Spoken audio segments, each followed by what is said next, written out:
அனைவருக்கும் கணித வணக்கம். இப்போ பார்க்க போகிறது 6ஆம் வகுப்புக்குரிய கணக்கு 2ஆம் பருவம் பயிற்சி 5இல் 1. அதில் 2வது கணக்கு பார்க்க போகிறோம்.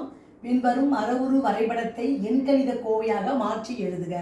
மரவுரு வரைபடம் கொடுக்கப்பட்டிருக்கு, அதை எண்கணித கோவையாக நம்ம பார்த்து எழுத போகிறோம்.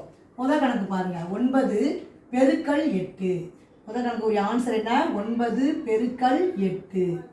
அடுத்த கணக்கு பாருங்கள், ரெண்டாவது கணக்கு 7 + 6. அடுத்து என்ன இருக்குது? -5. 7 + 6 -5. மூன்றாவது கணக்கு பாருங்கள், 8 + 2. அடுத்து என்ன இருக்குது? -6 + 1. 8 + 2 -6 + 1. நான்காவது கணக்கு பாருங்கள், 5 பெருக்கல் 6. 5 பெருக்கல் 6. அடுத்து என்ன இருக்குது? மைனஸ். அடுத்து பார்த்தீங்கன்னா 10 வகுத்தல் 2. 5 பெருக்கல் 6 -10 வகுத்தல் 2. இந்த மாதிரி எழுத வேண்டும்.